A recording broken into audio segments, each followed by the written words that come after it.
All in. All in. Now I know what it means. Big sales. Appreciate each and every single one of you coming here. You guys have so many options. And listen, I'm going to start this program off. By the way, we are powered by our friends at BetUS. And we're going to get right to the meat of this here with the news breaking that Kellen Moore and the Cowboys have requested a interview, a Zoom call with him tomorrow. And I want to make it very clear. Now we understand what all in means. I had a conversation with Stephen Jones, and we're going to get to that here in a second. By the way, our friend Mark Combs is going to join us and talk a little bit about this, because is this a reality that Kellen Moore could become the next head football coach of the Dallas Cowboys? Yes.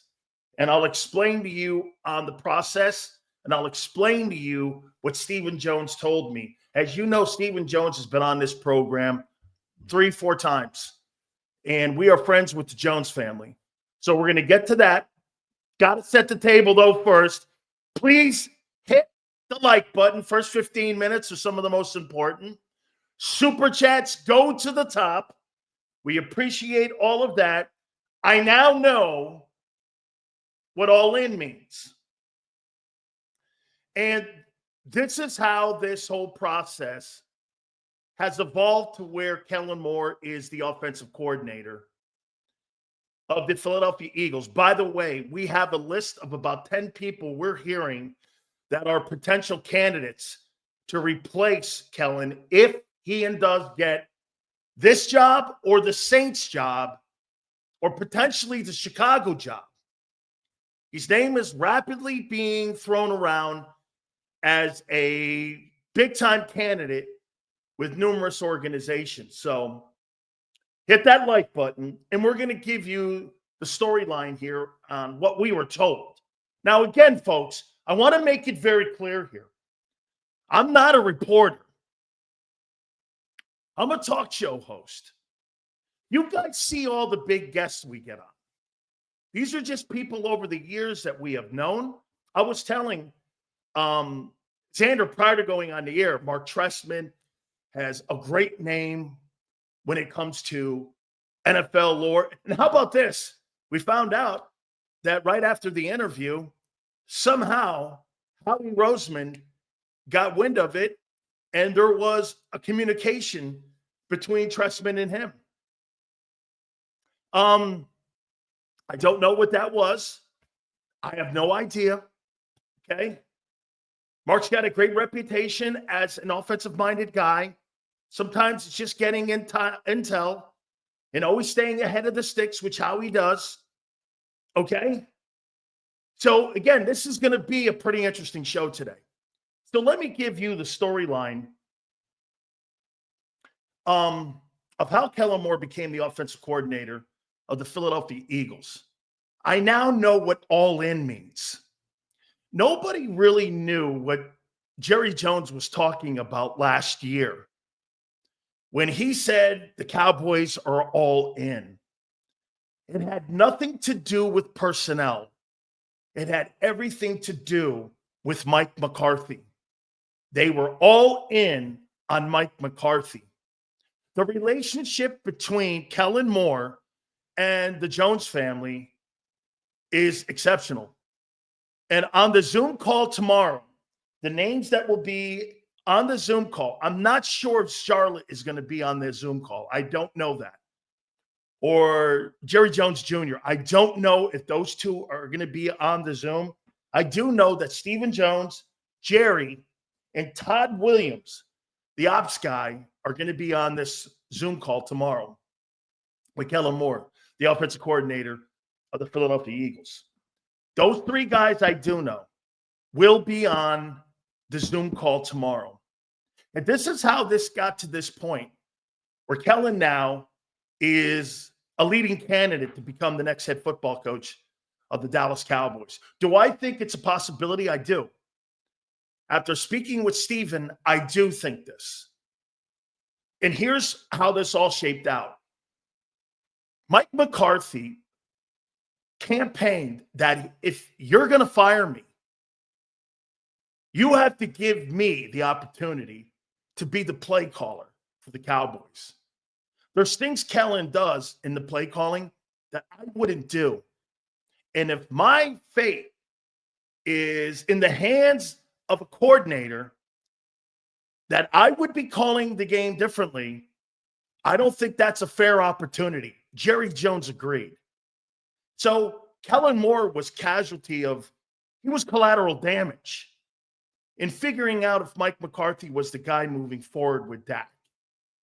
Dak likes Kellen. They had great success together. It wasn't something that they wanted. But to be fair to Mike McCarthy didn't want the boat to go down in the hands of someone else.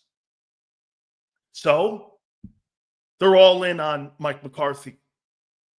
And in that process, Jerry realized, along with Steven, that they were going to get to a certain point. And that point wasn't going to get any better.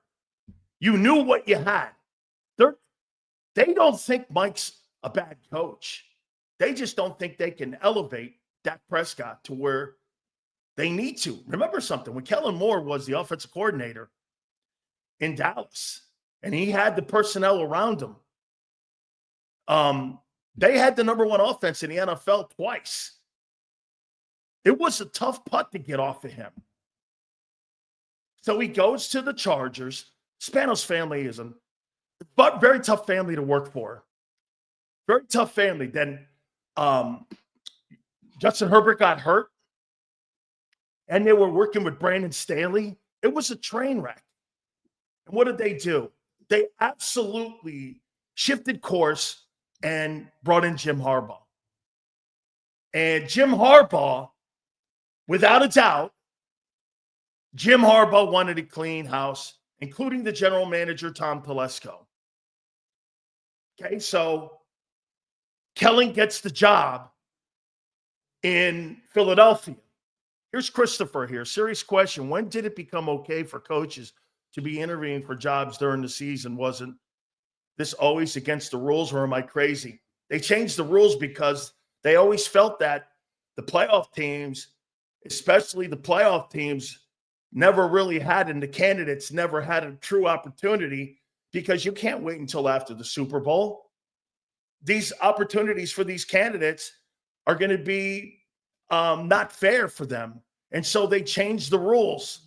Now, there's windows that you have that you can do this. This is a couple of years ago they changed the rules to this. I think also in the bye week of the Super Bowl they can do it. So let me fast forward here. This is why they're impressed with Kellen Moore in Philadelphia. I was told this. This is not an opinion. This is why they're impressed.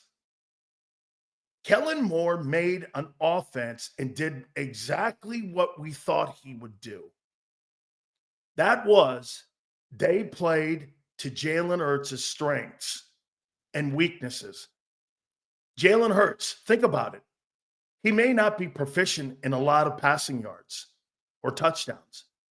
But what's the two things he was proficient in? Completion percentage and what? His QB rating. They knew they had a massive running game. What if the Joneses always wanted to have the Cowboys look like? The 90s Cowboys. Run the ball, efficient on third down. That's been a benchmark for them since Jimmy Johnson's days. They want a running attack. Mike McCarthy didn't. Okay, so they've been impressed with what he's done. Now, again, I think he's going to be a bigger candidate,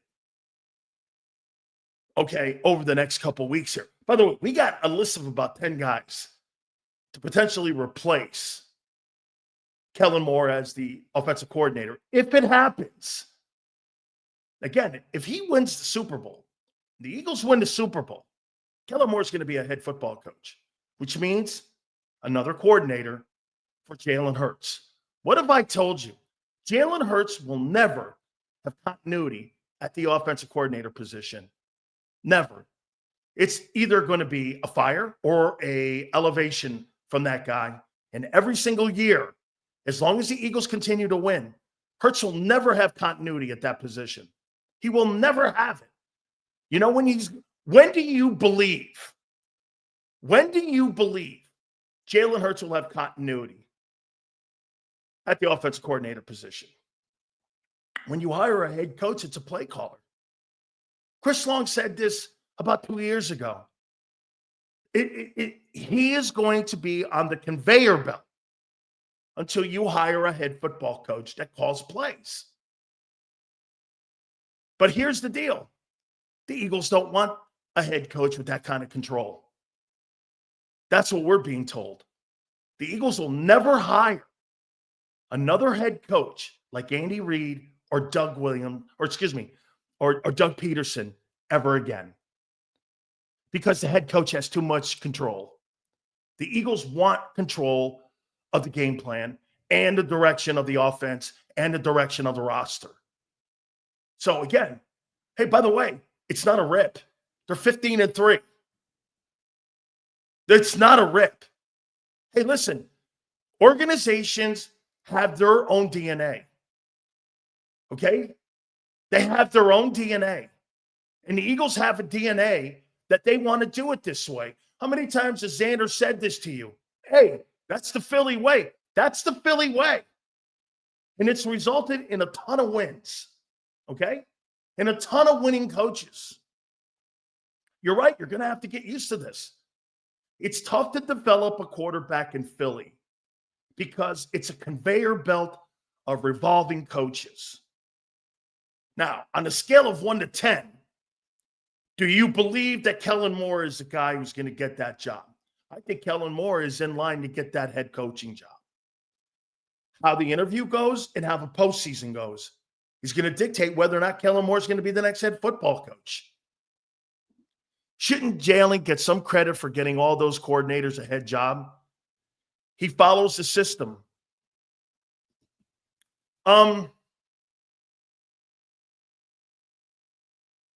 Sure. The one thing that Hurts does exceptionally well, he doesn't fight the system. He goes along with what they're doing to benefit as long as the team is winning.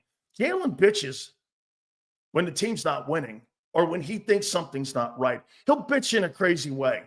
It's kind of like eccentric way in how he does it. But for the most part, he relented, just like Troy Aikman relented. So again, I want to make it clear. Now I know what all in meant. I was told today what all in meant. Had nothing to do with personnel. Like everybody thought. How come you didn't get Derrick Henry? How come you didn't get this? How come you didn't get that guy? How come you don't get DeAndre Hopkins? How come you didn't go out and get an edge rusher? How come you didn't try to make a play for Miles? Because they were giving Mike McCarthy all in and his opportunity to save his job. That's what all in now meant. Nobody in the country knows it. I was told what that meant. I know what that meant now. I had no idea. I thought it was personnel too. Okay, I did. I thought it was personnel. They're all in. It's not what it was. They were all in on Mike McCarthy. So, that's where Kellen Moore is. Now, let's take a look at Kellen Moore in what he's done. Let's start it out with M. Reyes here. 15-3. You're in the divisional round. Do you understand how important that is in Dallas? When's the last time the Cowboys have been in the divisional round, let alone an NFC championship game? I mean, when's the last time they've been in that divisional round? I mean, they can't get out of a first weekend. Total offense, they're 8th. Average a little bit under 370 yards. Actually, if you look at Kellen Moore this year, he had a brilliant year. Because personally, I don't think the quarterback will ever be a proficient passer in this league. So, again, don't take it as a rip. You're 15-3. Moore built an offense that fit his skills and won games. You can't ask a coordinator to do anything better. Some of you are going, passing game sucks. If the passing game sucks and you're 15 wins, which would you rather have? Haven't you told me this every week? Sills, I don't care if Hurts throws for 260 yards. I care we win. Well, that applies to Moore, too, as a coordinator. Not just, dude, I was explained to this today, and this was told to me. Marcus says, Sills, you say you hate this style of play. What Marcus doesn't get is the reason that I hate this style of play, it's not conducive to the rule changes that the league has made to get wide receivers open and benefit quarterbacks. You're not taking advantage of where the league is today. You have an archaic offense because the quarterback is not capable of being a modern-day quarterback. He's not a modern-day quarterback. You have not taken advantages of pass interference. You have not taken advantage of guys playing off the ball and your quarterback being a proficient quarterback. He's proficient in what Kellen has built for him. It's resulted in a style of winning that, again, is not conducive to the league. Whatever you guys say, nobody in the planet and nobody in the NFL would say that passing offense is built for the modern day NFL. Nobody. You paying for it. You're not excelling at it. Facts. Passing. Kellen Moore's passing offense was 29th. 187 yards a game. That's the quarterback. That's not the play caller. That's the quarterback. He had 19 weeks, 15 weeks. And this is what he did in those weeks. And this is what the offense transitioned into. Howie Roseman also, if you're going to blame Kellen Moore for the passing game, you need to blame Howie. Why? Howie didn't build this team this way. This is not how he built it, and this is not how Jeffrey Lurie paid for it. Okay? The Cowboys are impressed, as are other teams. You know why? Last year, Brian Johnson put up stats. This year, you're putting wins up. And you've moved on from a year ago. Everybody had a career year a year ago in that offense. And you didn't win enough games. Who would you rather be? Okay? Who would you rather be? By the way, this is not opinion. Rushing offense, 179 yards a game, which was second to the Ravens. They were seventh in scoring. They put up 27 points with a limited passing game. They're 3 points off of scoring 30 points a game. Crazy. Red zone, 13th. Look, if you give me those numbers outside of the passing, and then you give me they won 15 games, Kellen Moore built the offense that fit the quarterback's skill set. And the quarterback was cool with it. And the quarterback adapted to it. What's not the truth? What's not the truth? You might be the most dominant team in the playoffs. What's not the truth? Howie put the roster together. Kellen put the offensive team together to result in the most dominant offense in the NFL right now. What more could you ask for? Third down or 10th. That's correct, Abe. Kellen made a formula out of Howie's spices, and it's working. That's what a coordinator's job is not about how the quarterback looks. It's about winning ball games. That's his number one priority, is to win games. Just found out. I saw this. Just found out. Hurts is 3-0 in the playoffs when throwing under 250. Actually, the stat goes like this. When Jalen Hurts throws for over 200 yards, the team is 0-3 and wins. When Jalen Hurts throws for under 200 yards, they're 3-0. Okay? And wins. Try that stat out. Say it again to you. When Jalen Hurts throws for over 200 yards and wins in the playoffs, okay, they're 0-3. When he throws for under 200 yards in the playoffs and wins, he's 3-0. Okay? That's a sample size. So you could put that with all the things that I've been telling you. If that guy throws for a shitload of yards, you're losing. If they're proficient, 150 yards passing, 160, 50 rushing, they're going to blow the Rams out. If he's throwing the ball 38 times, Rams are winning. That's not what the formula is. That's not your identity after 19 weeks.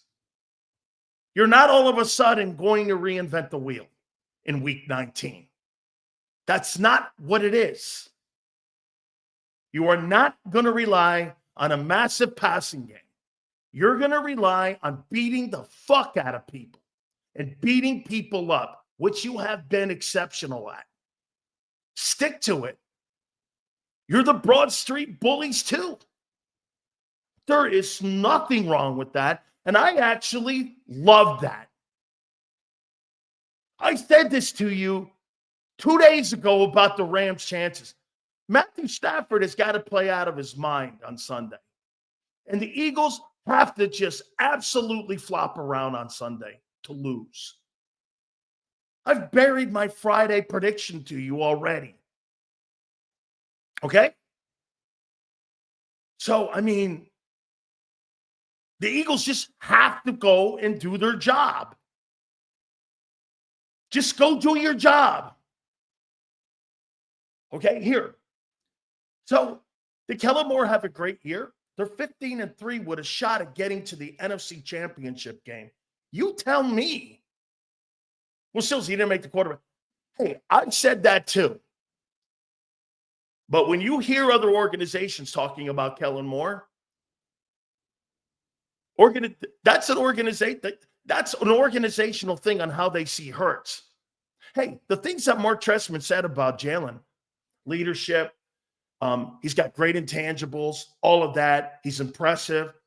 A lot of organizations in the NFL think the same way. I know this. Talking to the Cowboys, the Pittsburgh Steelers love Jalen Hurts. They love Jalen Hurts. Steelers are in love with him. Okay? I hadn't heard that before. They are in love. Mike Tomlin thinks the world of him. Just so you know, I heard that today. It's like, wow, okay. His reputation around the league with personnel people, and you know what I think it is? M. Wright talks about the intangibles of Hurts. You know what the intangible is? He listens. He takes people and he takes an organization by saying, I'm going to do this to put you in a position to succeed. Hurts listens instead of fighting them. You know what he does that is really a testament to him? The least amount of resistance gives me the best formula for success. And he subscribes to that. Bully ball is the Philly way. It sure is. So, which OC out there do you think? I'm going to get to that. I got a list of 10, Philly, Don. I've got a list of 10. Be able to work with Hurts' talents if more leaves. I've got a list of 10 people that I've been told that some of these names are in the conversation, okay? So I'm going to get to that list in case he does leave. Now, again, Kellen Moore is a hot candidate right now. Is he as hot as Ben Johnson with Detroit? No. I heard something that John McMullen said about Ben Johnson. He's not taking that Detroit offense. They're not looking at the skill set when you're looking for a job or a potential head coach. They're looking how they put people and how they get people open. And they're looking at play designs on how you do these things. Everyone knows if he gets a head coaching job, you're going to get a head coaching job at one of the places that one of the head coaches previous were fired at, which means what? There's limited talent there. He's coachable, plain and simple. Absolutely. Josh, I can't tell you what an intangible that is. Supers go to the top. That makes a ton of sense. Look at all the stuff that came out about Wentz not wanting to run the offense.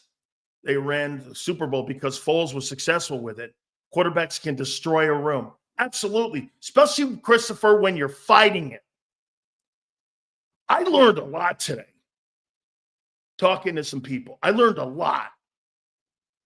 When you listen to another organization talk about Jalen and talk about the way the Eagles are winning and how they see Kellen, they don't see Kellen like you do. Some of you guys were saying that Kellen Moore had a shitty game plan. How could a shitty game plan be versus the Packers when you win by 11? In a wild card game where the Cowboys can't even get out of the wild card, and they were destroyed by Green Bay last year. That team, almost that same exact team, went into a 12-win Dallas Cowboy team and beat the pants off them. And it wasn't close. That game on Sunday wasn't close, except for the fact you keep teams in because the passing game is not as proficient as it needs to be. The only reason games are close in Philly is because you are one-dimensional. But that one dimension is exactly what Mark Trestman said yesterday.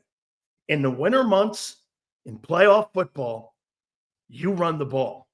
And if you can run the ball, you are going to win playoff games. Philly's built to win playoff games because they run the ball. And Hurts is 68% in the passing game. Dude, whether he throws 8 passes or 14 passes, they're just looking for 7 out of 10 footballs being completed. Again, I mean, here's Hurts's and Kellen Moore's offense.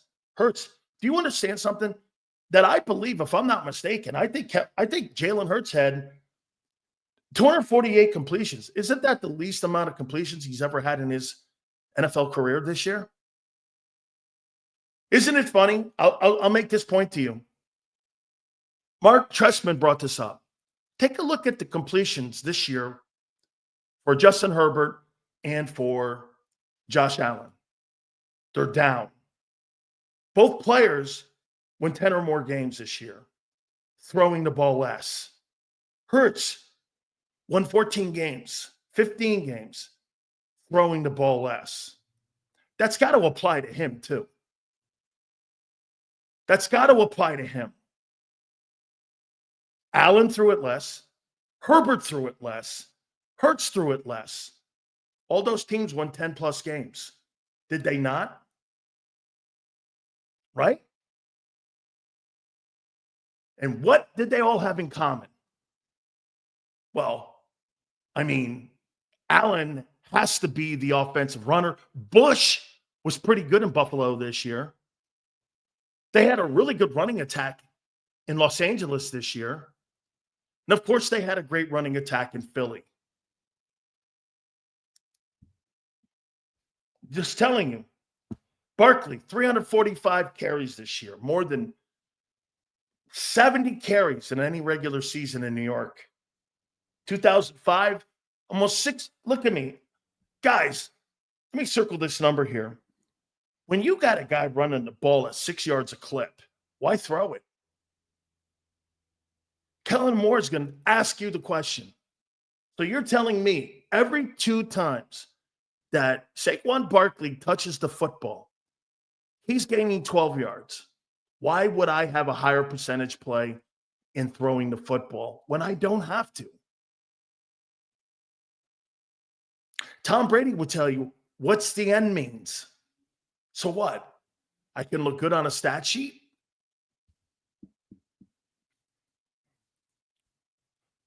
I mean, look at the passing numbers. Now, I know, 13 game. These wide receivers and tight ends missed a ton of games. Goddard missed 7 ball games. I mean, look at this. 7 and 8. Your 3 top targets this year missed 16 ball games. 16 ball games. Okay? I figure, Sills, but passing has to get. Yes, Anthony. I think the passing has to get better because you don't want to be so predictable. You want to take the predictability out of it. I agree with that. And that's been my bitch, the predictability of it.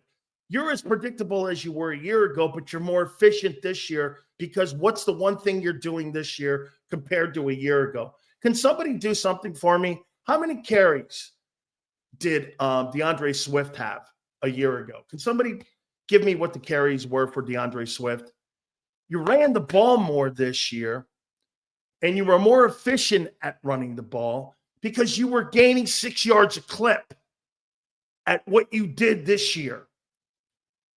When you run the ball versus throw it, that's a lower percentage turnover play. Okay? And to Marcus's point, you're not turning the football over. So look at this. So, Kyle, thank you very much for doing that for me, man. I asked you to do that on the fly here, and I appreciate that very much. So last year, you ran the ball for 229 times, okay? This year, one back ran the ball. That's a difference of about 5 games at 20 yards a carry. Or, 20 carries a game. That's 116 carry difference between your running backs and your feature back. Okay, 20, 2 boards, 8. That's 5 games more worth of running and rushing attempts in one guy, not counting Hurts. You ran the ball a boatload of times this year. No one's bitching. It's resulted in 15 wins. This coaching staff did something this year that they got in their way a year ago. They panicked. They didn't panic this year. They actually had a great year this year as an organization and as a staff. They were 2-2 going into the bye. They saw all the attempts. The Green Bay game was probably the one game that stuck out the most because it was 38 attempts. After week 5, they never again threw the ball more than 31 times in any game, and they went on a 10-game win streak. This time, they had smarter people in the building, and they did more, said, wait a minute. I told you this earlier. Barkley's going to change the narrative. He did. He changed the narrative. They stopped. Hey, do you guys remember? They had all these motions in the first 4 games. They were running motion everywhere. They stopped that. And they stopped deep throws. I hear John McMullen saying, I'm really disappointed that they stopped the deep throws. Okay, I get that too, because you want to keep people honest. But here's the deal. Until somebody stops it, I'm not changing anything. If you can't take my power punch and I knock you out every game, Jalen Hurts said it yesterday. Saquon Barkley hasn't really been stopped in any game this year, has he? Can you guys think of a game that he's been stopped in? Name me one game he's been stopped. Hit the like button, please, guys. Name me one game he's been stopped in. One game. Dude, and I don't think a guy with 85 yards is stop. People are going to go, Pitts. I don't think 80 some odd yards is stopping somebody. I think that's a proficient game. Do you know if you gain 60 yards a game, you're a 1,000-yard rusher in the NFL today? So anything under 60 is stopping someone. You're still a 1,000-yard rusher. If you gain 61 yards a game over 17 weeks, you're a 1,000-yard runner. It's only 60. Okay? So that's stopping somebody. 45 yards, 50 yards. Okay? So let's go here. What do I think the chances that Kellen Moore gets the head coaching job in Dallas? Cleveland game, okay. One game out of 19 ball games. Or 16 ball games, whatever, 18 ball games, whatever, because he didn't play the final one. Okay? Listening to Stephen Jones talk to me, what do I think the chances of him getting that job are? I think he's one of the top 3 candidates. I think Deion's in that conversation. I think Kellen's in that conversation. I don't buy the Robert Saleh stuff. They like him a lot because Mike Zimmer might retire. That's why they're leaning a little defense, because Zimmer is retiring. I believe that's the rumor in the building, is that Mike Zimmer's retiring. And they may look for a defensive-minded guy and then hire a coordinator. Like the situation you have in Washington. If Moore leaves, who do you think will replace him? I'm going to promise you, I'm going to get to the 10 names. And then we'll listen to the 10 names that I've been told. Personally, for me, Deion should stay in college. I think he makes an impact on young men's lives. And the relationship, I mean, it'd be a great television show, the Dallas Cowboys. Jerry Jones has got to figure this out. Does he want to go out with it being the top TV show? Or does he really want to try to get a Super Bowl? If he hires Deion, it's really going to be all about the theatrics. And he's comfortable with the 3 rings he won. Okay? He's comfortable with it. 3-time Super Bowl champion, albeit under Jimmy Johnson, Switzer. And in my opinion, I think there'll always be an asterisk. Don't you agree, guys? There is an asterisk around Jerry Jones's name about being a Super Bowl winning football mind. Not a football owner. He owns the team. Those are his trophies too. Okay? He's responsible. But as a football man, he had no bearing at all except for paying them and paychecks. He had no say in any personnel decisions under Jimmy Johnson. None. Jimmy was the director of football operations. He was the president of operations for football. He ran the entire football team when it came to the football side. And Jerry ran the business side. That was the agreement for him to leave Miami. I know, I was there. Sil's average passing attempts, this is 26.35 per game. But the Eagles don't have to do that. Nobody has stopped him. Now, yes, he hired Jimmy. He gets credit for the business side of the football operations. Absolutely. Absolutely, he gets credit for hiring Jimmy and for the brand continuing to grow. That's why he's in the Pro Football Hall of Fame and the league growing. He's P.T. Barnum, no question. But he's been the worst general manager in 30 years. Would you not agree with 4 playoff wins? the Bengals have more playoff wins. I don't know, man. I mean, I could make an argument the Jags have won more playoff games or as many. I mean,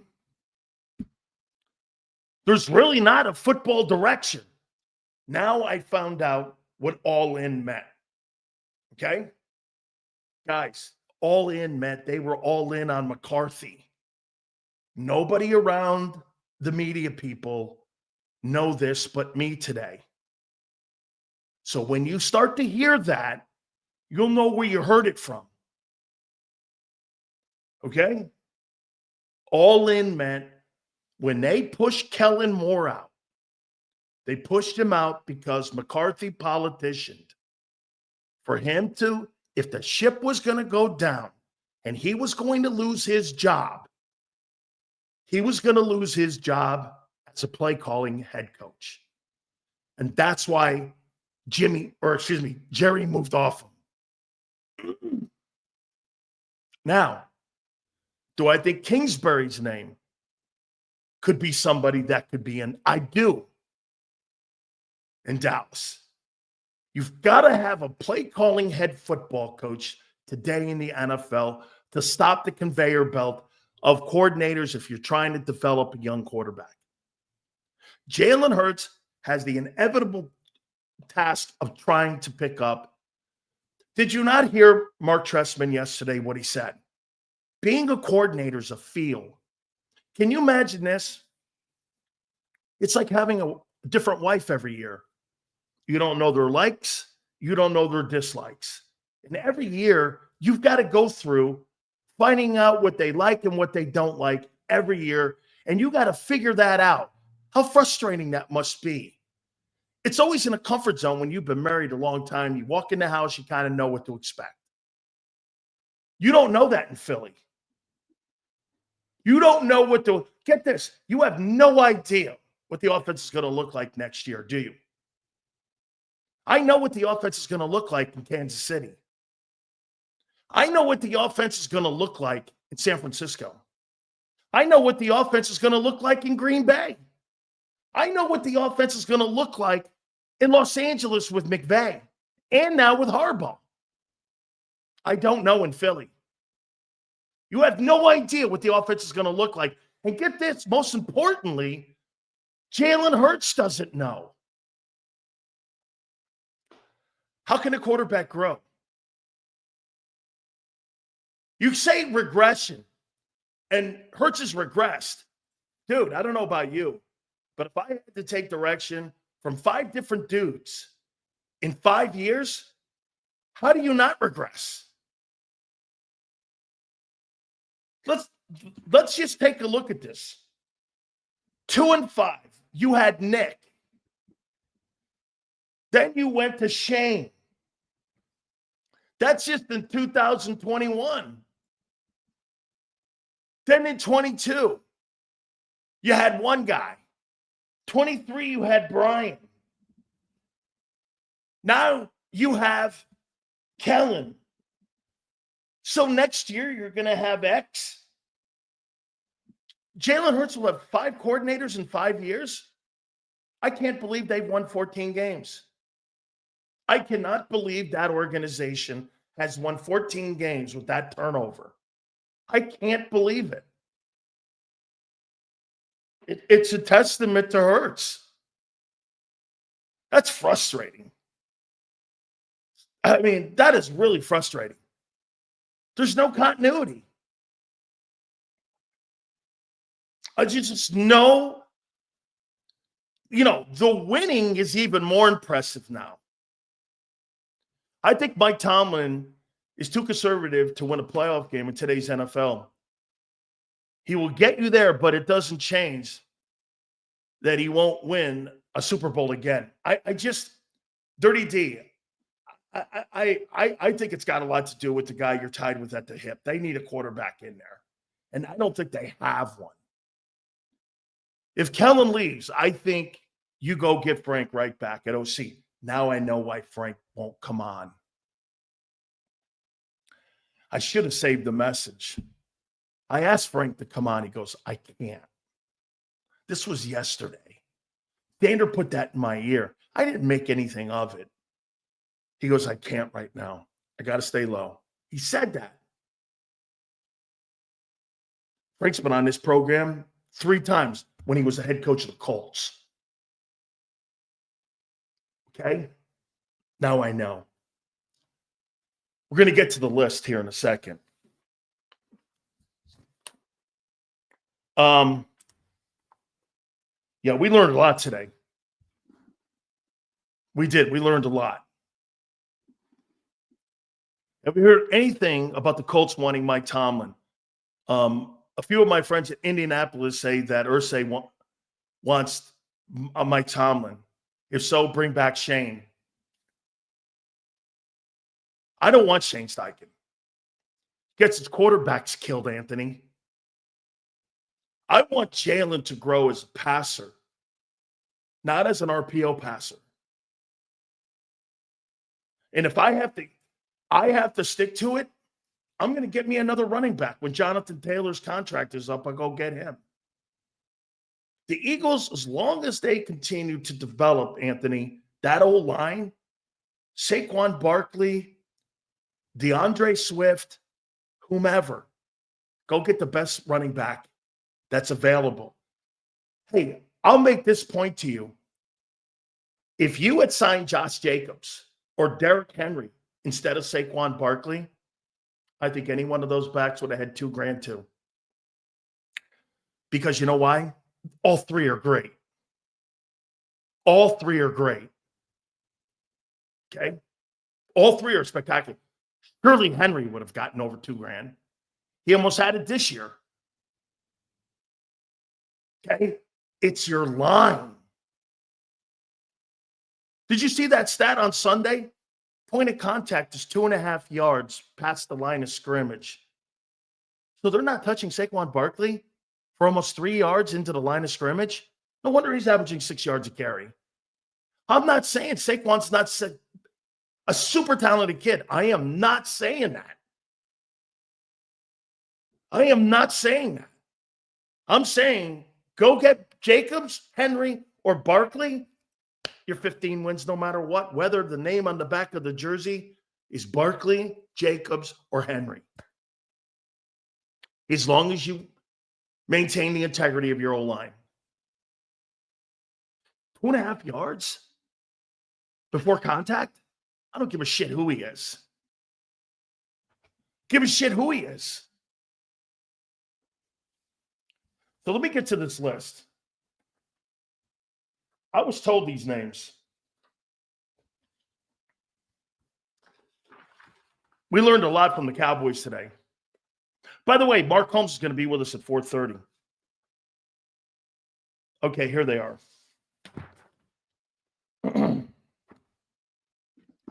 me get a piece of paper because I want to hear your comment. Please hit the like button, guys.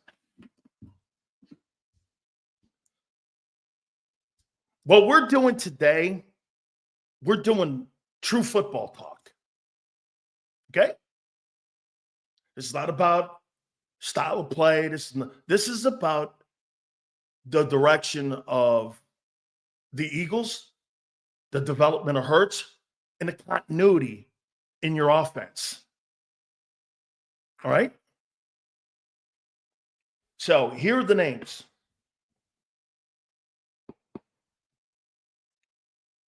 Now, personally, I added one. To be transparent with you, I added John Gruden. Do I think the liberal Jeffrey Lurie would hire a guy like that?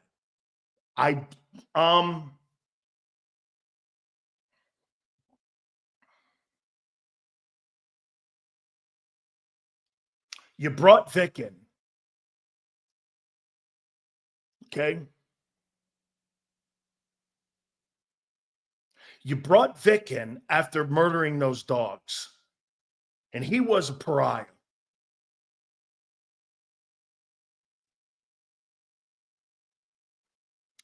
That's a tough one. John Gruden is probably the most qualified guy out there. But it's a perception issue. Okay, it is. You kept Riley Cooper after that whole mess of him being racist at that concert. You know, at first I was going to say, well, if Vic was white, he probably wouldn't do it. But because Vic was black, then I thought, well, wait a minute. He kept Riley Cooper on the team. So I don't think so. I think that's a conversation you should have. That's my opinion. Okay? That's my opinion. I mean, I think you should have that. But I don't, that wasn't one of the names that was conveyed to me. So obviously the relationship that Frank Reich and Nick Sirianni has, and the organization loves Frank. And I'll tell you why. Do you remember? And please do me a favor, Zander, we have the audio for it.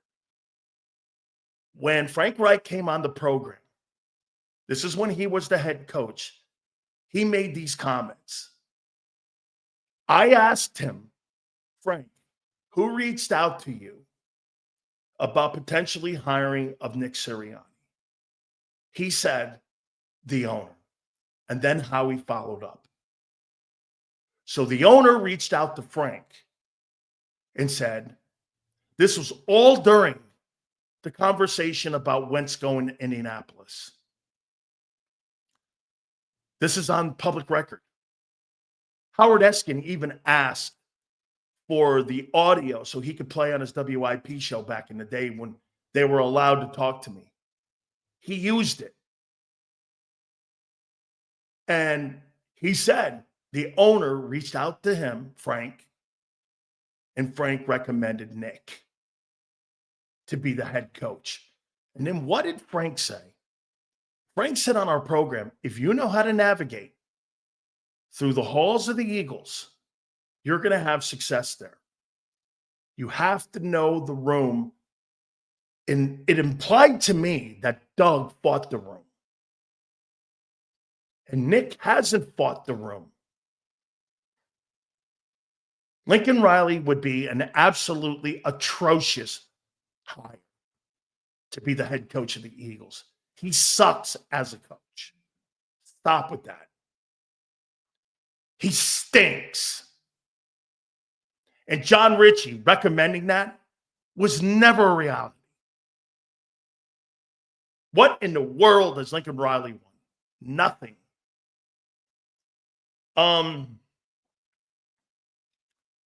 The recommended Nick, and he told us this on our program live. So Frank, now here's my issue with Frank.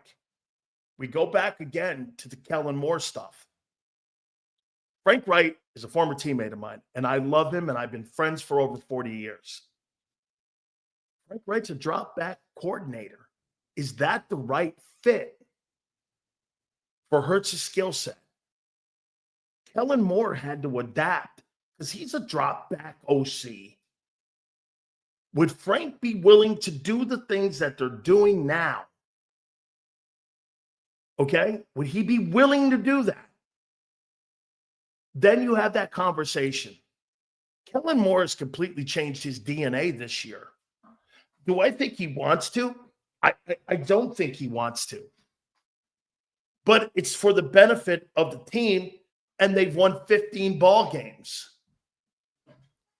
And because Frank sees the roster, I think Frank would change.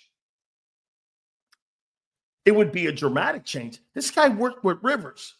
And who is the one guy that Jalen Hurts watches film on to this day? Who? Phillip Rivers. And where did he get and have his most success? What offensive coordinator in San Diego? I was there for it. What offensive coordinator gave Phillip Rivers the best year of his career? Frank Reich. And guess who the wide receiver coach was? Nick Sirianni. So there's a natural tie-in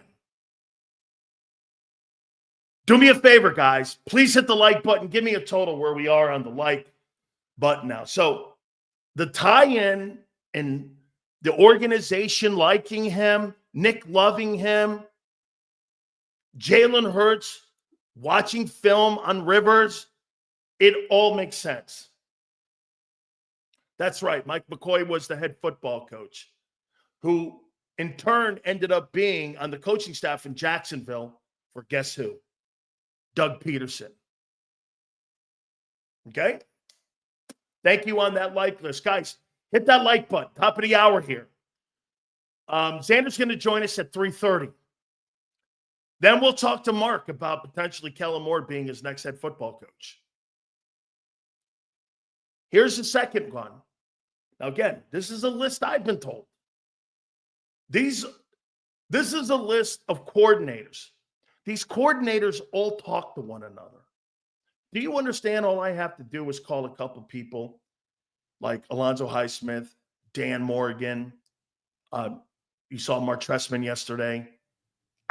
All I have to do is ask, who are the coordinators that are constantly being called for potential jobs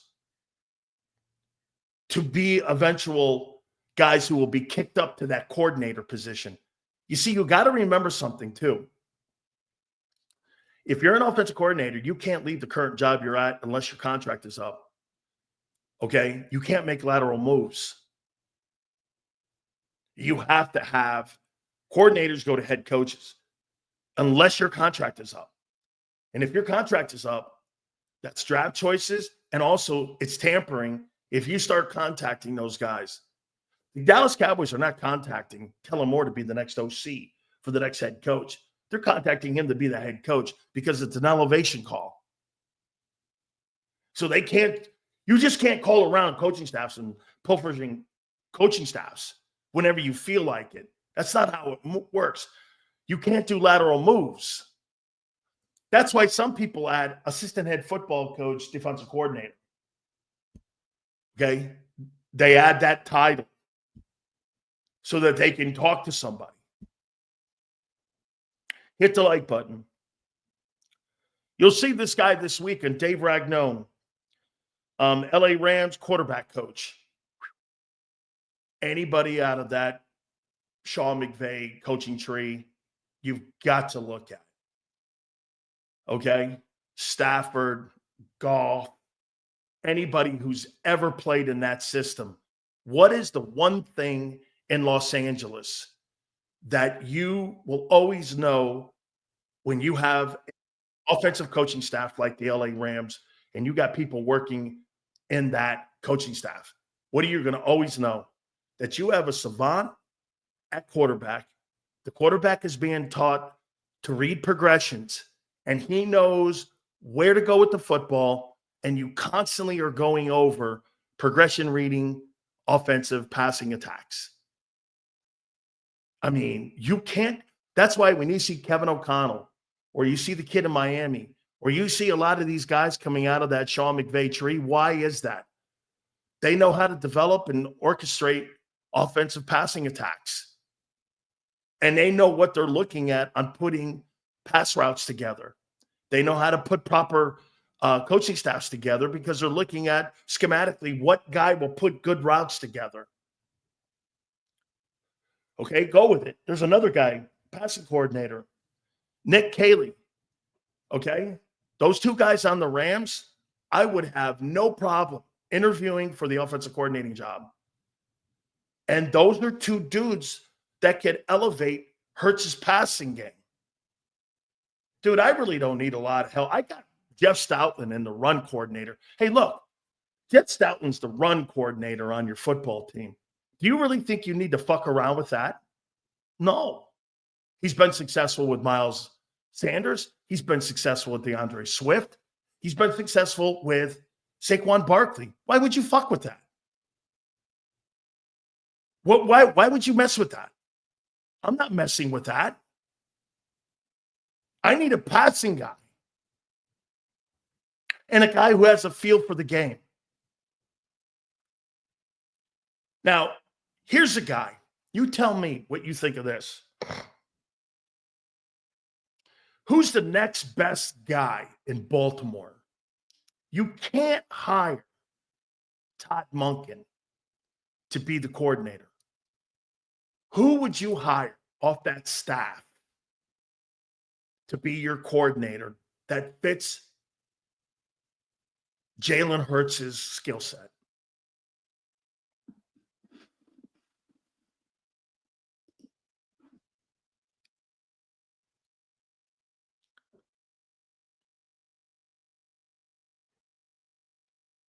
T. Martin. He's the quarterback coach. He's the quarterback coach in Baltimore.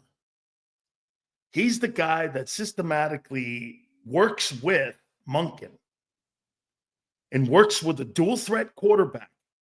And you tell me right now, do you think that with Todd Monken and T. Martin, do you think that those two guys have elevated Lamar Jackson's passing game in the last 2 years? You can't hire the Ravens OC. That's a lateral move. Why in the world would Monken leave to go to, when you've got potentially 2 years in a row an MVP? And remember something. Peyton Manning didn't win a national championship at Tennessee. T. Martin did. He was also the quarterback coach in Los Angeles at USC. Okay, I mean, he's traveled around. Okay? Stop talking about current offensive coordinators. You can't hire them unless they're Joe Brady is off the pages. You need to look down the food chain. Coordinators are not leaving their jobs now. You can't take lateral moves. Anytime you talk like that, know the system and how it works. You can't hire Ben Johnson.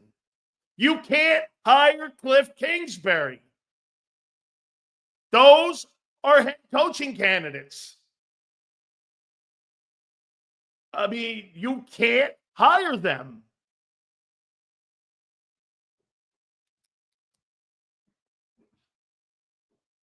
I mean, okay, you can't hire Monken.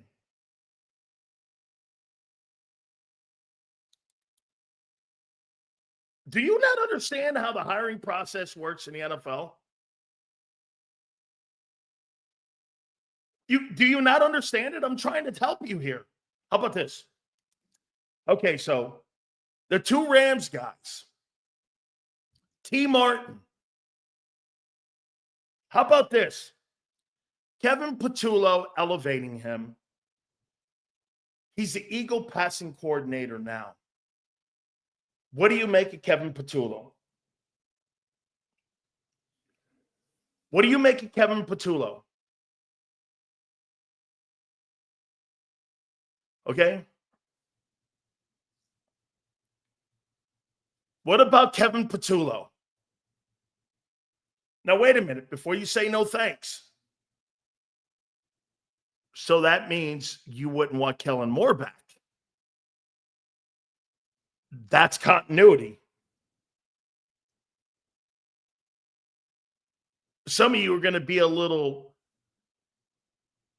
gun shy because of what happened with Brian Johnson, right? You can't have that. Don't be gun shy. The quarterback coach is trash. How do you know this? You're 15-3. Don't you want continuity? Don't you want stability? I mean, don't you want that?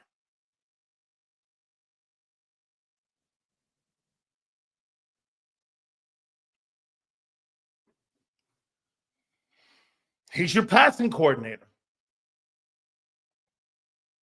You could even make the comment about Nussmeier. If you want to have continuity, do you go into the room and stay in the organization?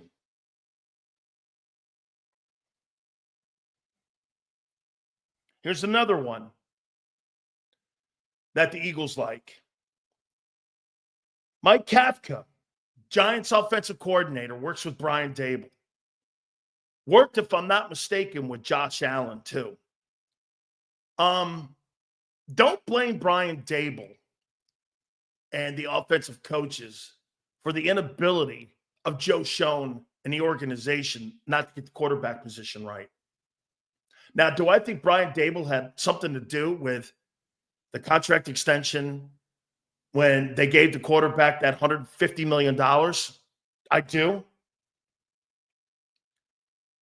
I mean, Daniel Jones did not deserve that. So Mike Kafka's I know a lot of people like him. I'm not high on him. Okay, I'm just not high on him. I think you did draft that dude.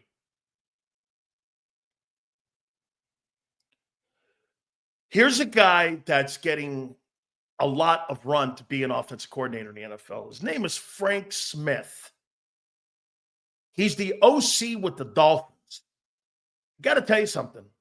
The problem that I have with McDaniel's offense is that it is so finesse. But I'll tell you one thing that they do well: pass routes, the scheme they come up with, getting wide receivers open. They're a big fan of stretching the football out and throwing the ball down the field. He would have to come in and adapt because the Eagles are a dominant football team running the ball.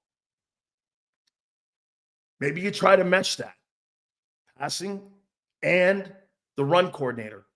This is why Cliff Kingsbury, and again, any guy that gets the Eagle OC job has to know you're not going to be in charge of the run game. You're going to be working along with Jeff Stoutland in that process, which means what? You don't have complete control of the game plan. Kellen Moore doesn't have complete control of the game plan on Sundays. Why? He doesn't control the run game. He doesn't have control of the run game. He doesn't put the run game together. Jeff Stoutland puts the run game together. That's why you hear at the press conference all the time. It's a collaborative effort. And what they mean is Jeff runs the run game. I'm involved in it. I mesh it all together. That's why sometimes it looks sketchy. You guys are blaming sometimes Kellen Moore for the play calling. Jeff Stoutland's involved in the play calling. It's not Nick. It's Jeff. And they've leaned more on Jeff this year than at times maybe even Kellen. The run coordinator of the Philadelphia Eagles is an essential part of why you're 15 wins. I can't tell you how much I've learned today. That was told to me in Dallas. Kellen doesn't run the offensive run attack. Stoutland does. He works with Stoutland and preparing the game plan when it comes to running the game, when it comes to run game. By the way, Stoutland constantly offers up run plays in Kellen's ear when they're out there on the field situationally. So Jeff has a lot of input game day situation in the play calling. I found that out today.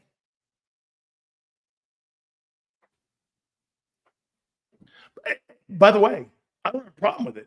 Everyone's working together. This is why you hear Hurts say this: I didn't call that play. That's a Kellen Moore question. I thought it was odd yesterday when I heard that. And after talking to everybody today, I understand it now. I understand it. You know, when that play, he goes, I didn't call that play. That's a Kellen Moore question. Why he called that play. That's because him and Stoutland went with this play instead of what Jalen wanted to do at that particular time. Okay? That's kind of how it's been explained to me here today. Guys, hit that like button. I appreciate it. Thank you, guys.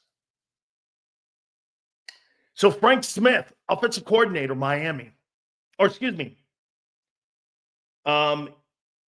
quarterback coach in Miami. His contract is up. That's why he's on here. Josh McDaniels. What do you make of Josh McDaniels? He's probably going to get the OC job in New England. Now, remember something. Don't look at him as a head coach. He sucks as a head coach. He does have 4 Super Bowl rings. Okay? Well, let me take a look at that. Let me double check how many Super Bowl rings he has. By the way, he just didn't work with Brady. Okay? Let's take a look at this. Josh McDaniel. How many Super Bowl rings does he have as an offensive coordinator? Get this down here. Let me see how many Super Bowls he has as a coordinator. He's got 6 Super Bowl rings. Calling plays. So Josh McDaniel has 6 Super Bowls. Would you be interested in Josh McDaniel? 6 Super Bowls.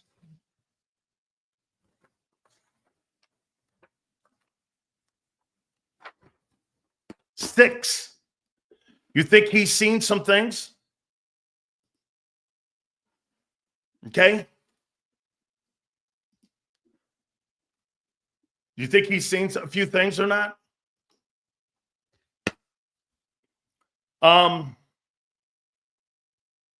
Josh McCown, Minnesota.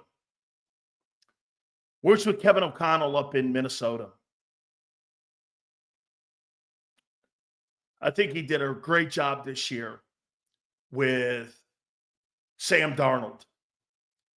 I think they did a great job in winning 14 ball games and moving the sticks around. If I'm not mistaken, he's got a pedigree of being an Eagle as well. So, I mean, Josh McCown would be somebody, I believe, if I'm not mistaken, I think he worked with Gruden as a player. I like the fact he's a former quarterback. I like Frank, that you see the game a certain way. I like that. Okay. Byron Leftwich won a Super Bowl with Brady as the OC for the Tampa Bay Buccaneers. I like Byron. Byron probably should have took that Marshall job when it was offered to him. He was offered the head coaching job in Jacksonville. He turned it down because he didn't like the direction of the team, and he doesn't like the owner, Shade Khan. And that's why he's still living off of Buccaneer money. And I actually like Byron Leftwich a lot. So these are guys that were told to me that are some of the hot guys who could be elevated up to coordinator. Frank Reich probably makes the most sense. Dave Ragone and Nick Kayla, Rams assistant coaches. T. Martin makes a lot of sense. I mean, if I were the Eagles, I would seriously look at T. Martin as being the offensive coordinator because he works with the same type of skill set with Lamar Jackson. And he's worked with Todd Monken and John Harbaugh. How do you not look at that guy. Isn't that the style of play? Hey, by the way, isn't that the style of play you want Hurts to look like? Is Lamar? Well, last couple of years, T. Martin, Todd Monken have elevated his game. T. Martin's going to get a head or a coordinating job. So John Gruden's name to me has to be in it, but I don't know where the Eagles would be in that. I just don't know. Okay. Now, again, this all goes back. If Kellen continues to win, he's getting the job. If they get bounced Sunday, he's a top 3 candidate in Dallas, New Orleans, and Chicago. That's where he is right now. Those 3 places, he's a candidate. He's a serious candidate in Dallas. Okay? I think if it's me, and I can't have Gruden, Frank would have to change. If I'm going to hire somebody off this list, I'm going to hire T. Martin. He's had success as a player. He's had success as a play caller. He's working with currently the same type of skill set that I want and I have in Philly. The transition, unless you're going to go in-house with Kevin Petula or Nussmeier, I don't know why you would want to try to go again and try to hope that you find a coordinator that's going to change his DNA like Kellen did. Kellen had to change his DNA. He's a drop-back coordinator. He's not an RPO coordinator. That's not who he is. Okay? I mean, now again, someone would go like this. I mentioned Josh McDaniels. Has Josh McDaniels ever worked with a dual threat guy? Cam? Belichick's last year? Cam Newton? Is that like the only time? I don't know, man. He's worked with Garoppolo, all system quarterbacks. Does that make sense? I don't think so. See, to me, it's about eliminating names. Mike Kafka, he's worked with Josh Allen in the past, and he's worked with Daniel Jones. To what degree of success? Frank Smith, down in Miami with the Dolphins, a lot of yards. A lot of yards. A year ago, Tua led the NFL in passing yards. Am I looking for passing yards and stats, or am I looking to maintain what the Eagles are doing? Remember what I told you yesterday. If the Eagles win the Super Bowl with this system, T. Martin is your guy, and it ain't close. Because they ain't changing. Why would you? You would change your way you're going to win a game if it delivers a Super Bowl when you got beat in 22 with a different way of doing it? By the way, Shane Steichen's not getting fired. Jim Irsay's already committed to him. That's not happening. And Chris Greer. Or, what's his name? Bullock, I think it is. Chris Ballard, general manager in Indianapolis. Now, see, somebody's thinking right here. Sills, what about the quarterback coach in Buffalo? Now you're thinking right. Now you're thinking, going off of a skill set of a player like Josh Allen. That's right. That's how you do it. You look at coaching staffs and you see the coaching staffs that you have, and you go like this. Hey, man, what do you make of Ronald Curry? Do you think Ronald Curry could be somebody that the Eagles would have an interest in because of what's happened with Josh Allen and Joe Brady? Yes. Ronald Curry would be a name that you would throw in that mix. Absolutely. You're looking for people to match up. It's like finding a date. What chick do you like? Good looking. She's fun. She's compatible. We have kind of the same likes. It's like finding a wife. You've got to find that perfect relationship. Finding a drop back guy and going, hey, let's see if we can make this thing work. No matter what she looks like, it doesn't work like that.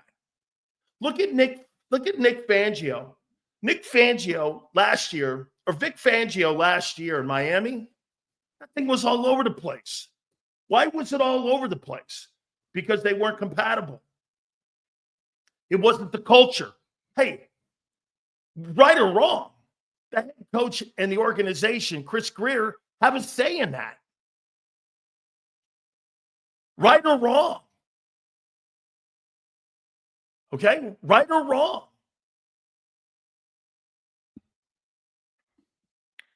Me, here's my top 3 guys. Frank Reich,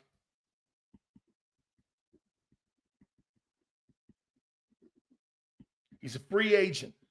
And here's something else to think about. David Tepper's still paying him.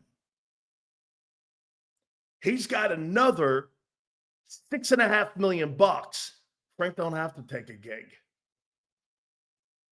It's either 2 years or 1 year. I could be 2 more. Frank don't have to do shit.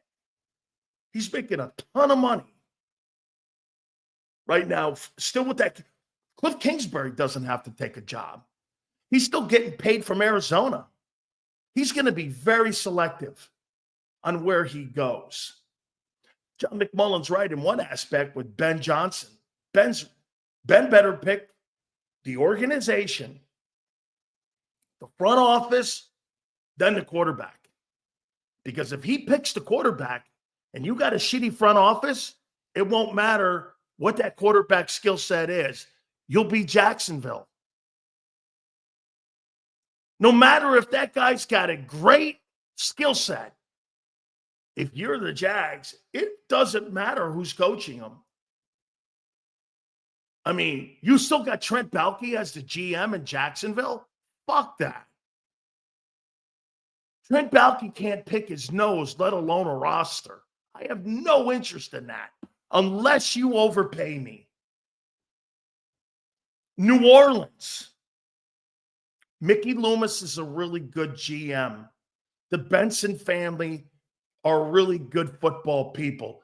They're horrible basketball folks, but they're great football people. My problem with them is, over the years, that scouting department has been pilferage, and they've let so many good players out of there that have come off their rosters. And you know why? Because they're in salary cap hell. They're still trying to pay for that Super Bowl. Deep down, do you really think more is gone? If they continue to win, yes. If they don't, probably not. Probably not. Right now, he's the top 3 candidate in Dallas. If they win the Super Bowl, he'll be the leading candidate. Now, some go like this. I see somebody in here going, still Chicago. Chicago. What coaches developed the quarterback in the last 70 years there? Name me one. Name me one coach in Chicago that has developed a quarterback in Chicago. Okay, under the McCaskies, since Hallis died. Name me one. Where you went, wow, that's really a great job. Ditka developed a quarterback in Chicago.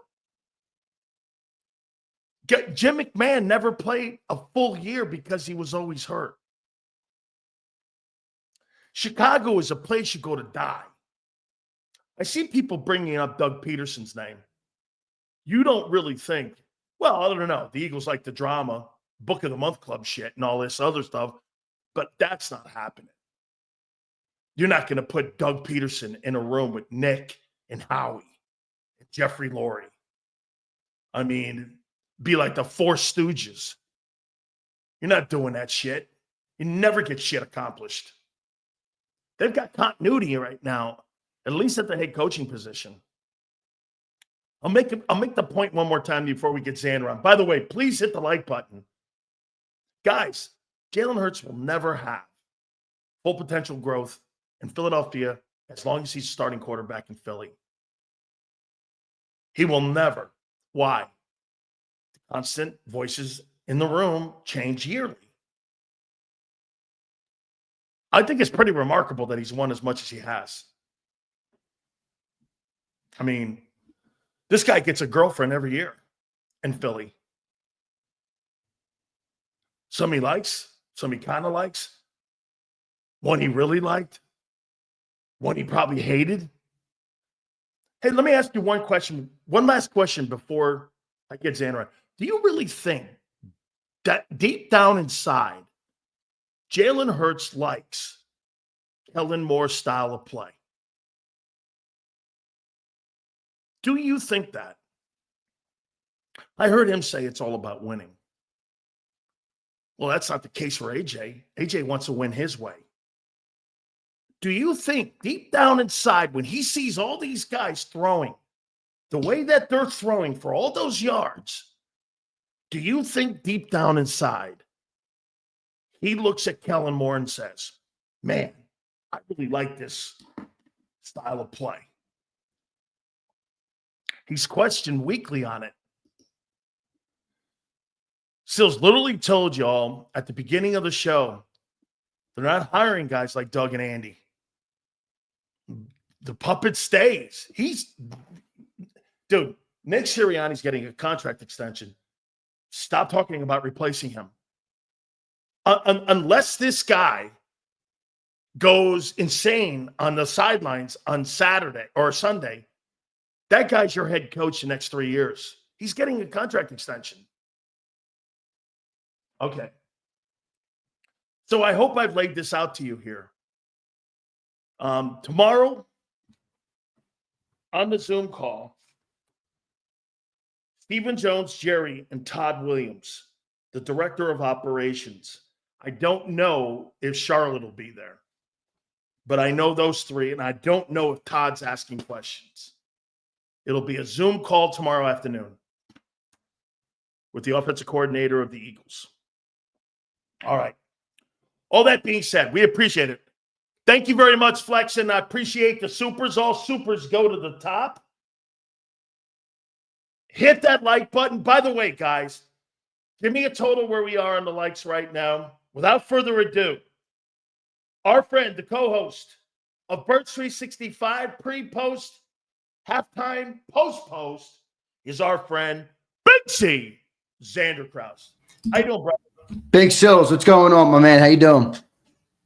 What'd you make of what I laid out here over the last hour and a half? Good. Excellent show open. One of your recent points about Kellen Moore, I would get into that with you a little bit, with the Kellen Moore stuff and Nick Sirianni. But overall, good. I think Kellen Moore is going to probably get the job, to be honest, in Dallas. It feels like that would be a good fit for him, and that's probably what will end up happening. But I do have several points about Kellen Moore, going to that job. What do you feel about the interview? Because, Eagle fans, they hate the idea of a guy interviewing in the middle of a playoff run, right? I completely hate the process, but I understand the process because, the guys that are in the playoffs are going to get first whack at it, and you don't want to it squeezes you up to the draft, Zander. Look, I mean, if you don't have a process now, that means you don't get to talk to teams until after February. You only have 1 month to hire a coach before the April draft comes up. No, I get it. You know what I mean? I would more push back on hate of it. And if you really dislike it that bad, then don't blame Kellen Moore or Nick Sirianni. I mean, Kellen Moore is look, guys. I mean, these organizations prove to you week in and week out, year in and year out, that they will scapegoat you, they will fire you, they will move on from you so fast. This is a dog-eat-dog world, and it's a dog-eat-dog league even more so than the world is. Kellen Moore is looking at an opportunity to be a head coach of a football team, and there's 32 of those jobs on planet Earth. And he By played. the way, I will add in the fact that this is not a knock on Jalen Hurts, but this style of play is much less conducive to Kellen keeping a job in the NFL for a long time versus if he goes to Dallas and gets bounced in the first round of the playoffs every year, but they have a number one offense in the NFL, Kellen's value will remain very high. Okay. Don't blame Kellen Moore for taking an interview. No. I don't have it. And I'll say this. I have no issue with the organization setup because what's growing on me is the CEO head coach. And I believe, just like we are the